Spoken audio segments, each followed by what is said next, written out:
Hey, it's Vinny. Today, I'm going to talk to you guys about 6 ways to hedge your stock portfolio. Stick around to the end because number 6 is the most important strategy. So coming off the back of 2022, the stock market just had its worst year since 2008. The S&P was down 18%. The NASDAQ was down 33%. Only worse was 2008 when the S&P was down 36%. Obviously, many stocks fared even worse, especially those that were more speculative or unprofitable. We obviously had a huge tech rout. Tech stocks decimated, the cryptocurrency industry decimated, and many of my top holdings also got wrecked. So in 2022, I was 100% invested. I had no hedges. Most of my capital was deployed in the market, so I watched helplessly as the small fortune I had made in the prior 2 years quickly evaporated. I vowed never to repeat the same mistake and went back to the drawing boards to learn more about hedging so that this never happened again. So here are 6 strategies I've adopted to protect my portfolio. Number 1, always have some cash on the side. Have some cash sitting in your portfolio. The amount is up to you, but here's what I've elected to do. I currently have about 20% of my portfolio sitting in cash. This money is sitting in a money market fund where it's now collecting nearly 5% interest thanks to the high interest rate environment we find ourselves in. Now, I'm also using this cash position to back my option selling strategy, which I've discussed and I'll touch on in a little bit, our Make 5K a month from options challenge that we're currently running. So number 2, dividends, either in the form of dividend ETFs or individual dividend paying stocks. Dividends, ETFs, and stocks are a great hedge because they tend to be much less volatile. They don't have the same tremendous upside potential in many cases, but the good ones do have a slow and steady growth that tends to accompany companies with consistent and growing dividend payments. So for example, if we look at Johnson & Johnson last year, it was up 3%. And if you accompany that with the dividend the company pays of another 3%, Johnson & Johnson actually achieved around a 6% return in 2022. So 2 dividend ETFs that I own and I really like that I plan to over time allocate up to 5% of my portfolio to each are SCHD and VYM. SCHD is a very popular one we'll take a look at here, and VYM is a little bit less well known. All right, so SCHD, it's got 104 holdings. Here's a look at the top 10 holdings, which should give you an idea of what it's all about. Now, these are stable companies. These are big names, and when you basket them all together instead of owning them individually, you get even more stability. So no matter how bad times get, people will still buy sugar water from the likes of Pepsi and Coca-Cola. As a result, people will always need healthcare, Merck, AbbVie, Amgen. Add in Verizon, add in Home Depot and some oil exposure with Chevron, and you've got a portfolio that screams recession proof. Now, if you really wanted to get crazy, you could, have holdings like this. And when we have these crashes and SCHD is only down a few percent, and your favorite, beaten down tech stocks are down an insane amount. I mean, for example, if you had sold out of this and put that money into Meta, let's say 6 months ago, you'd be up over 100% today. Or you could just put this ETF in the hold forever category and sleep easy at night, which these days I'm all about. Next, let's look at VYM's top 10 holdings. Now, this is a bigger portfolio. It's got about 465 holdings. But again, you'll see a lot of similarities. Heavy emphasis on these consumer staples, energy, and healthcare. Exxon, Johnson & Johnson, got some banking stocks with JP Morgan, but a lot of similar names you may notice. Now, if we compare the two, you can see how they are weighted by sector. And then we'll compare this to the S&P 500. So while the S&P 500's technology weighting is over 26%, as you can see, VYM, it's only 6.7%, and SCHD only has about 12.5% dedicated to technology. Now, in the long run, I think the S&P 500 will outperform these two funds. That's just the way things tend to go. But I see them as a nice complement if you're looking for more stability. My portfolio, for example, is very technology focused, which makes SCHD and VYM essential diversifiers. I do own the S&P 500 too, but if I only own tech stocks and the S&P 500, I'm essentially doubling up on the same technology names like Tesla, like Meta. And, as we saw the great tech rout of 2022, technology stocks, broadly speaking, they're more volatile and they tend to get pulled down together. Whereas SCHD and VYM, they've got some more good old reliable type companies in them. And then here's the S&P 500 makeup. As you can see, 26% is in technology. You could also, buy individual dividend stocks, and VYM and SCHD, these holdings are a good place to start your research process to find good quality names. as these companies are probably going to be around for the long haul and they're going to keep doing it great. Alrighty, guys. So the next category, the third hedge, is real estate. Now, real estate can be a great investment when it's done right, but here's how you can get started owning some real estate instantly with no hassle. Enter REITs, or real estate investment trusts. My favorite real estate stock is Realty Income, ticker symbol O. It's one of my core holdings, and I'll summarize why I love this stock so much in a few short sentences and 2 slides from their investor presentation. Let's take a look. All right, guys. So with Realty Income, you get monthly dividends. When you own Realty Income, you get paid every month, an annualized dividend of $3.06, or a yield of nearly 5%.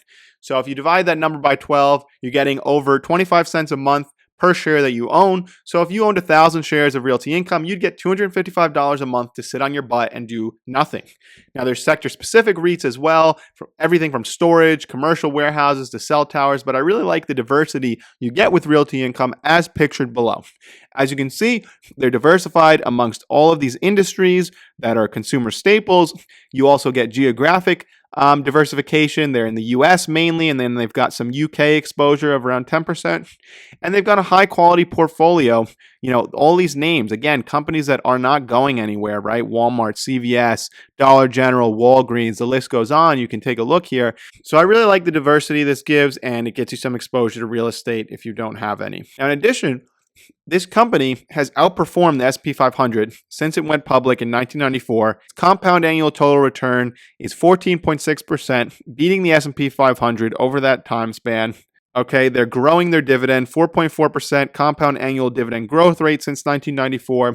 This company is not going anywhere. It's an S&P 500 dividend aristocrat as well. So that's why I own Realty Income. It's one of my favorite stocks. All right, hedging strategy number 4. Trimming your portfolio. So what I would not do here is go and sell entire positions in companies with sound fundamentals. Trimming a little off the top when things get frothy, though, may not be the worst idea. Whether it's 1%, 5%, 10%, again, this is all very situational. And you could make the argument that this is silly if you believe in your ideas for the long term. You know, legendary investor Peter Lynch famously said, not to punish your winners and sell because they've gone up in order to put more money into your losers, because this would be like throwing away your flowers and watering your weeds. You know, if the fundamental story is intact, there's really no reason to sell. That's how I viewed my Tesla investment, and it got me into a little bit of trouble because I figured it would be silly to sell at the top because I would guarantee I'd lose around 50% to taxes. My cost basis was under $50, having been in the stock since 2019 and holding through 2 splits. So I ended up losing that 50% anyway, at least on paper, as the stock dropped from its all-time high of around $400 to where it currently sits of around $167. So I'm not worried long term, but these are all good things to think about and have a plan of action for, right? You want to be proactive and not reactive, because when you're reacting, you're already on the back foot. You're probably acting out of this place of emotion, in place of reason, and you're going to make regretful decisions during challenging times, which are inevitably going to come. So again, obviously there's always the doomsday folks forecasting big trouble on the horizon. We had some mania the last couple of years. Some signs it may be a good time to trim your holdings is when everyone has become an expert on the stock market. There's been a major uptick in interest everywhere you go. You got ordinary people talking about the next Apple. Perhaps there's pictures of cartoon monkeys selling for hundreds of thousands of dollars. I mean, there will surely be more of these tulip bubbles in the future. And during these times, may be a good idea to at least reevaluate your positioning. Strategy number 5, selling covered calls. Now, options can be weapons of mass destruction if you go into it with a gambling mindset. Most of this damage tends to be done to the buyers of options, as your money can be vaporized quickly. That's why I primarily like to sell options in the form of puts and calls. Now, selling options is similar to providing insurance to someone and getting paid for it. Selling covered calls on your positions can be a great hedge. For example, earlier this month, I sold a covered call on my Meta shares at a 300 strike expiring in January of 2024. And I received $1,179.31 in premium for this contract. Now, my reasoning is that Meta has gone up 100% in the last 6 months. In order to reach 300, it would need to rise another 20%, which I find unlikely. That would bring it close to its all-time highs that it reached kind of back when we were in this bubble. So I gave myself a little cushion, and with our current not a recession environment, I just don't see that happening. And just to give you guys a quick update on how the Make 5K a month with options challenge is going. So I started this April 18. I got another 5 days to get there. Here's all the trades I've made so far. As you can see, here's the Meta 300 covered call, netted me almost $1,200, and that'll be expiring in December Did I say January? Sorry, it's December of this year. As you can see here, I tried to play Amazon earnings a little bit, bought this Amazon call. It's basically worthless now. This is why I like selling options better. When you buy options, a lot of the time they get vaporized because you could be right, but you have to get the timing exactly right as well. Otherwise, the value just decreases, tremendously. So as you can see, I've sold a couple other covered calls here too, but mainly selling puts. And this has netted me a total of $4,523.73 thus far. So I got to make just under $500 in the next 5 days to successfully complete this challenge. So we're on pace. All right, wealth protection strategy number 6. The most important one that you've all been waiting for is to have a plan. Having a plan is crucial to investing. It's the greatest hedge against yourself. You are the biggest threat to your wealth creation. You got to ask yourself in the beginning, why are you buying the stock? What would cause you to sell out? What price do you plan to sell? Has anything fundamentally changed with the company? Thinking about all this in the beginning, writing out your thesis is essential to successful investing because this will ensure you have something logical to refer back to during the inevitable tough times that will come where you'll be tempted to sell your stocks probably at the inopportune times. So in closing, these are some of the strategies I employ to protect my portfolio. Technology stocks will continue to be massive growth drivers in the future. They make up a significant chunk of the S&P, as we said, around 26%. They also tend to be more volatile. So you get huge upswings. You also get huge downswings. So I own a primarily tech-focused portfolio consisting of Tesla, Meta, Palantir. I've got Realty Income, my real estate play, and Symbotic. So these are some volatile names outside of Realty Income, hence my desire for stability. And I aim to achieve this using the strategies that I just talked about. So I own Realty Income. It's a diversified real estate asset. 20% of my portfolio sits in cash. It's now earning around 5% interest, and I use that money to also sell some of those puts that I just showed you guys, trying to, just generate consistent returns, get another stream of income. I also sell covered calls when it makes sense. And over time, I plan to build up these VYM and SCHD positions.